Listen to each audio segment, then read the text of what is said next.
ce serait pour apporter un témoignage d'un papa, voilà, d'une petite fille de bientôt 15 ans. Voilà, c'est juste pour vous donner 2-3 petits repères, en particulier sur des choses qu'on a entendues tout au long de son enfance, et en particulier cette phrase récurrente qu'on a entendue, qui est qu'il fallait attendre l'émergence du désir pour qu'elle apprenne, pour qu'elle commence à apprendre, pour qu'on commence à envisager effectivement de lui apporter une aide. Il fallait d'abord que ça vienne d'elle. Et effectivement, avec sa maman, on a mis en place des choses peut-être plus volontaristes, qui l'ont permis déjà de lire, alors que c'était inespéré. Je dis inespéré parce qu'effectivement, on a trouvé voilà, des gens fabuleux sur notre route, mais je peux vous dire que c'est compliqué, c'est douloureux, qu'on a pensé effectivement plusieurs fois à quitter la France pour partir dans des pays où des choses peut-être plus pragmatiques sont mises en place. C'est pas de gaieté de cœur, parce que je peux vous promettre que nous on a envie de rester, on a envie d'être bien, on a envie que notre fille soit à l'école. Vous verriez ses sourires quand elle est en cours de récréation, quand elle rentre dans la classe, quand elle est intégrée, juste intégrée, sans plus, quand elle est intégrée en cours de musique. Elle commence aussi à lire des notes de musique.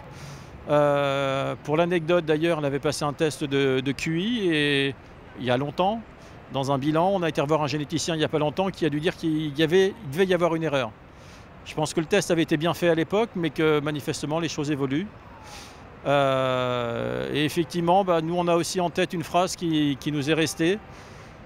C'était lors d'une réunion avec un responsable de CAMS qui nous a gentiment demandé pourquoi vous voulez qu'elle apprenne à lire. Si on pouvait le revoir et lui montrer ce que ça apporte en termes de liberté, d'autonomie, de lire les livrets des paroles de chansons, de lire des livres toute seule, d'être autonome, donc aller vers l'autonomie, pouvoir lire des panneaux, pouvoir lire des indications, pouvoir lire une fiche, et c'est énorme. Et effectivement, ce serait bien que tout ce côté éducation pour des enfants qui apprennent plus lentement, qui démarrent plus tard, nous le dépistage a eu lieu vers 7-8 ans, ce serait bien peut-être qu'on leur donne une chance plus longue.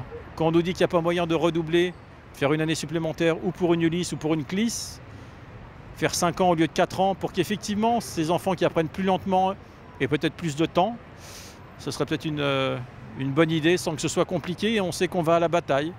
Notre fille ayant 16 ans, ça devrait vous dire quelque chose, on a dû vous en parler d'un mur entre 16 et 20 ans. Pour l'instant on ne sait pas, on va continuer à se battre, mais c'est toujours aussi compliqué d'arriver près des 16 ans.